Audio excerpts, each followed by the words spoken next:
구독, 좋아요, 그리고 공유까지도 눌러주시면 저에게 도움이 되겠습니다.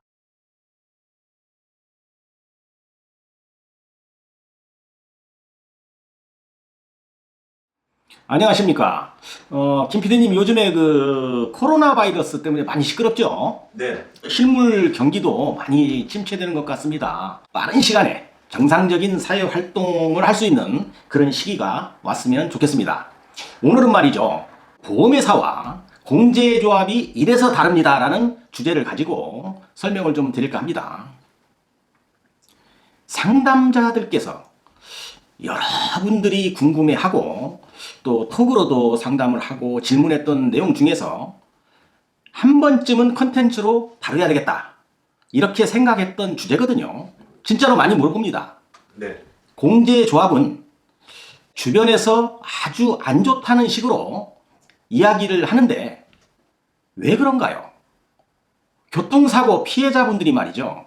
교통사고를 당한 것도 억울한데 아주 재수없이 공제조합이랍니다 이렇게 얘기를 하거든요. 그러면 과연 공제조합이 좋지 않다거나 합의하기 힘들다고 하는데 이게 사실일까요? 오늘은 이런 문제를 가지고 구독자분들이나 시청자분들이 이 영상을 보신 후에는 더 이상의 궁금사항이 없도록 한번 정리를 쫙 한번 해보겠습니다. 네. 먼저 손해보험 회사에 대해서 알아보겠습니다. 이 정의를 알아야 되거든요. 보통 교통사고가 나게 되면 보험사 직원이 연락을 오게 돼 있습니다. 그래서 보험 처리를 해주는 그런 회사이고 그렇게 인식을 하면 되는 겁니다. 우리나라에서도 약 13개 정도가 손해보험회사가 있습니다. 뭐 S, H, 뭐 D, K, 뭐 앞글자입니다. 이런 보험회사가 쭉 있죠. 이게 13개입니다. 이게 손해보험회사라는 거죠. 어떤 보험회사. 그러면 이 보험회사들은 무슨 일을 할까요? 피보험자죠. 즉 보험을 가입한 개인 아니면 단체가 보험료를 지불하고 피보험자가 되는 겁니다. 그러면 피보험자, 그러니까 운전하는 사람이 사고를 발생하게 되면 차량의 파손이나 아니면 사람이 다치고 이런 것들을 정리해주고 또 궁극적으로는 피해자에게 보상을 해주는 겁니다. 또 최종적으로는 뭐 합의까지도 마무리를 해야 되겠죠. 이렇게 해서 종결하는 일을 업무로 하는 것입니다. 이게 바로 손해보험 회사거든요. 이때 보험회사는 모든 결정을 할 때는 피보험자의 의견을 참고해서 처리하게 됩니다. 가해자가, 그러니까 사고를 낸 사람이죠.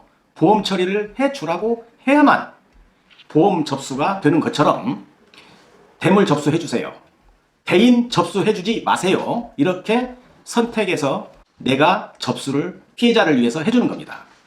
그러면 모든 보험 가입자들이 내는 보험료를 가지고 손해보험회사는 운영을 하기 때문에 보험 가입자인 피보험자를 위해서 일을 해야 되는 것입니다. 네. 교통사고 피해자가 만약 보험회사의 직원이 그 불합리적이고 말이죠, 좀 비협조적으로 처리를 한다면 보험 피보험자가 뭐 콜센터에다 전화도 해서 뭐 시정 조치도 할 수 있죠.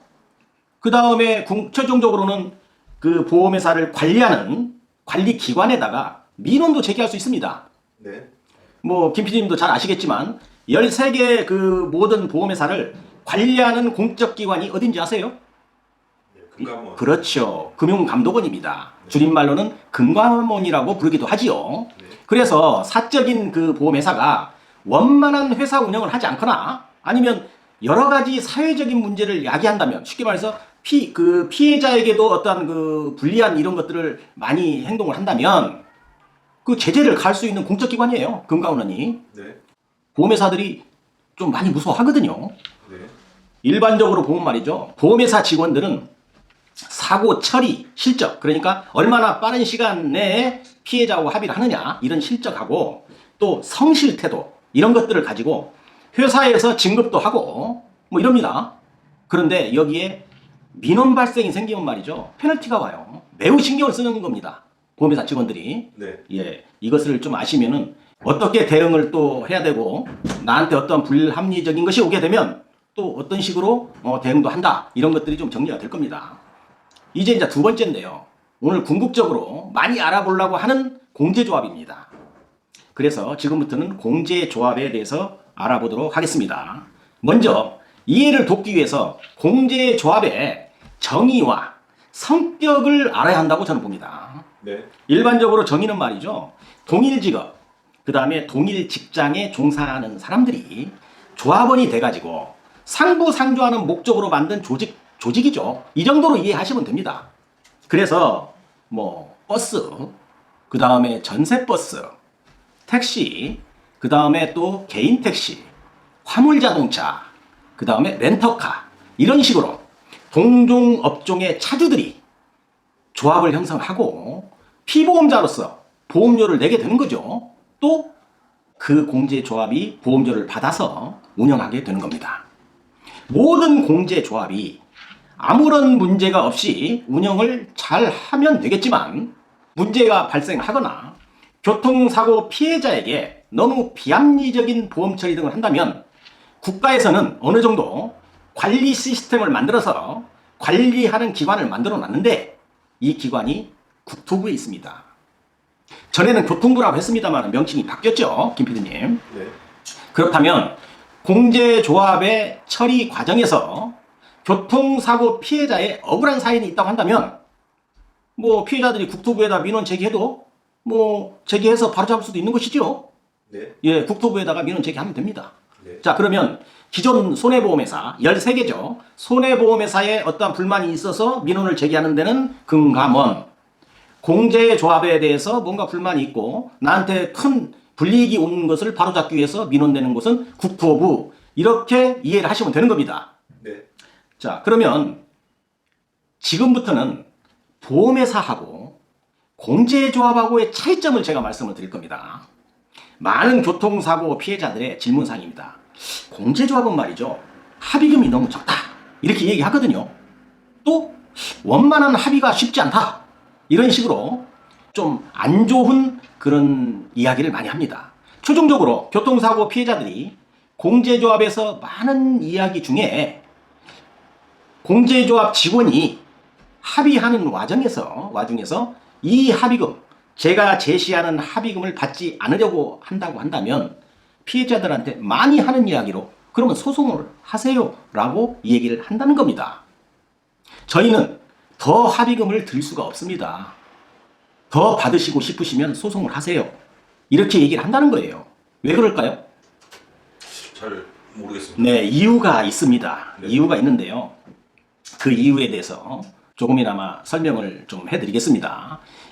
정확하게 알기 위해서는요, 공제조합의 정의 및 설립 목적, 또 피보험자의 성향들을 알아볼 필요가 있다고 저는 생각합니다. 네. 공제조합의 피보험자는 버스 회사의 대표, 또 택시 회사의 대표 등 차량을 많이 가지고 영업을 하는 회사입니다. 그 회사를 위해서 공제조합이 열심히 일을 해줘야 합니다. 만약에 일 처리를 공제조합 직원들이 좀 덤섬하게 한다든가 대충 합의금을 넉넉하게 주고 이렇게 하면 보험을 가입한 회사에서 가만히 있겠어요?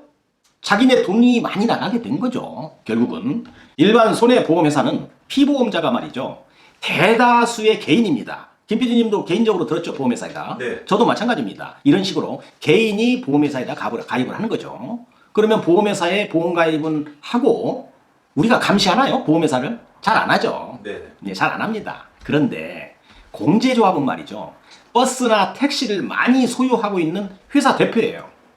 그러면 버스가 한 100대 된다. 그럼 보험료 엄청나겠죠. 네. 그러면 당연히 감시도 하지 않겠어요? 네. 감시합니다. 또 자기들의 목소리를 공제조합에 전달하는 거죠. 네. 뭐 사고가 나서 합의금이 나가는데도 약간 조금 목소리를 내는 거예요. 개인보다는 차량을 수백 대씩 가지고 있는 회사 대표가 목소리를 더 크게 낼 수 있는 것이죠. 네. 공제조합 직원이 일처리를 빡세게 하지 않으면 많은 차량을 소유한 그 회사 대표들이 보험을 들지 않고 보험회사를 바꾸게 되면 공제조합에 어떤 경영상의 영향을 미치지 않겠어요?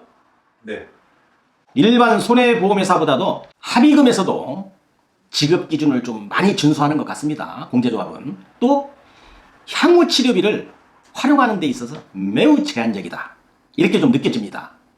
그래서 일반적으로 피해자들이 하는 말이 공제조합의 직원들이 조금 딱딱하고 또 사무적이고 좀 사람들이 여유가 없어 보인다 라고 얘기를 하는 것이죠. 그러면 이제 마지막이죠. 네 번째 우리가 결론입니다. 결론이고. 그러면 우리가 피해자들이 이런 내용을 우리가 알았으니까 서론 중론에서 보험회사 성격, 그 다음에 공제조합의 성격 이런 것들을 알았으니까 그러면 우리는 어떻게 대응을 해야 될 것인가? 이런 거에 대해서 좀 알아보겠습니다. 김 PD님. 네. 우리는 어떤 컨텐츠를 접근해도 뭐 두리둥실 뭐 이렇게 흥미주로 하는 게 아니고 말이죠. 네. 교통사고 피해자분들을 위해서 특히 사회초년생 또 사회적으로 약자이신 분들을 위해서 서론과 중론과 그 다음에 마지막에 결론 이런 식으로 약간 교과서적으로 설명을 하죠. 우리 컨텐츠가 그렇습니다. 네. 그래야만 제 영상을 보시고 지식도 쌓고 또 대처도 하지 않겠어요? 네. 치료는 말이죠. 충분히 하는 것이 몸에 치료해도 좋고 나중에 합의금에도 영향을 준다고 봅니다. 그러니까 충분히 치료하는 것이 합의금에도 도움이 된다. 이렇게 보시면 되는 거죠. 많은 상담자분들이 공제조합 직원이 일정 금액을 준다고 하면서 합의금으로 준다고 하면서 그 이상은 들 수 없다.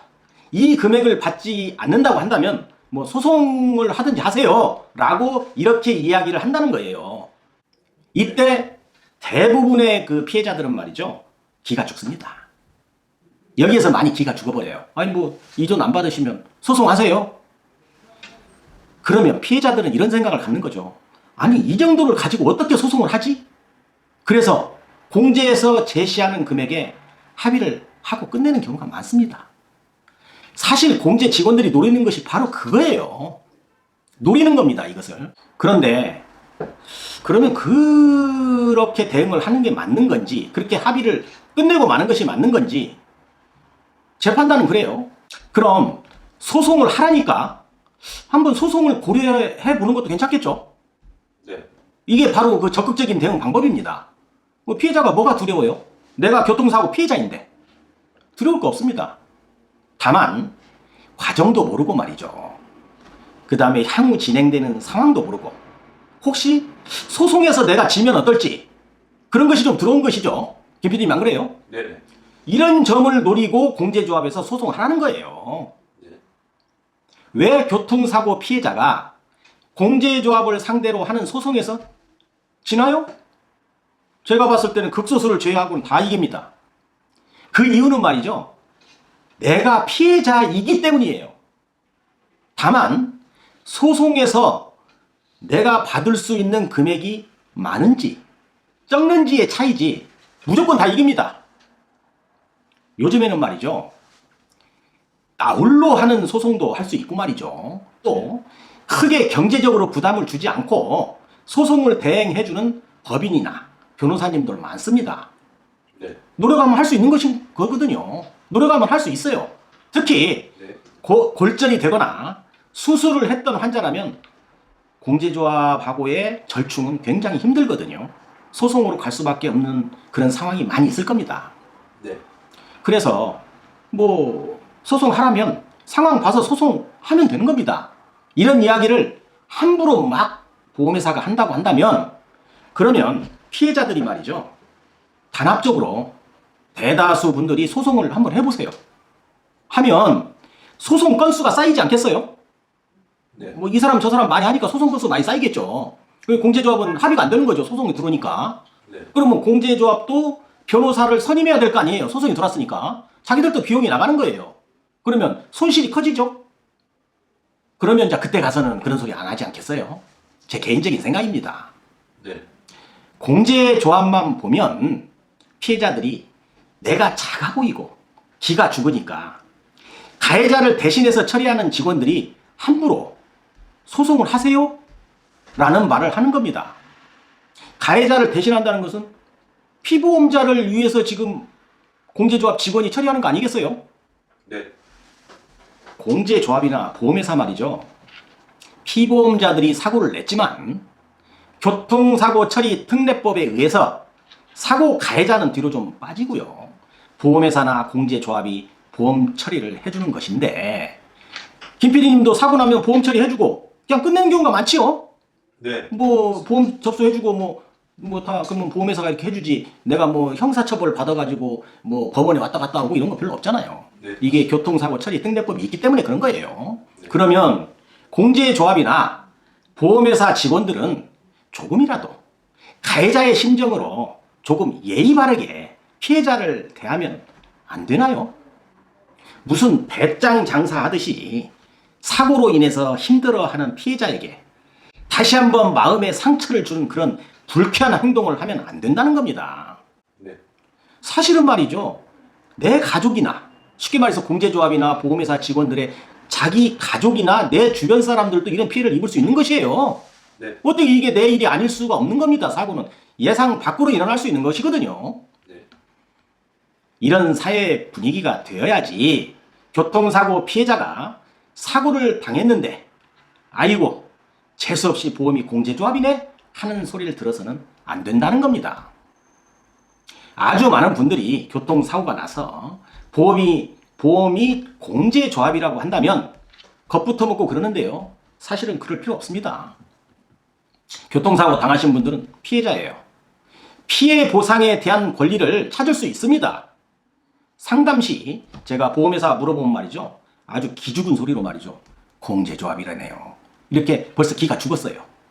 또 합의가 힘들다면서요. 이렇게 피해자가 먼저 사회적인 어떤 그 통념적으로 주변에서 들은 얘기를 가지고 먼저 기가 죽어 있어요. 그러면 보험회사 공제조합 직원들이 합의하기 굉장히 쉽겠죠. 네. 이런 사회적 편견은 이제 좀 순화되는 계기가 됐으면 좋겠습니다.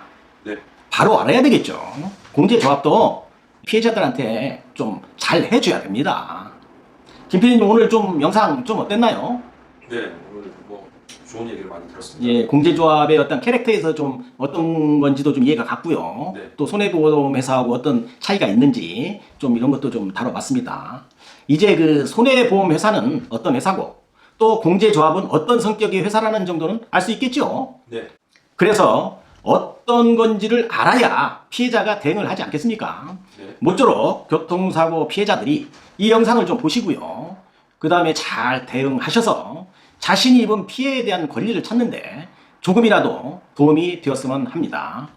오늘도 이 영상을 보시고 도움이 되셨다고 한다면 구독과 좋아요 그리고 공유까지도 눌러주시면 저에게 도움이 되겠습니다. 감사합니다.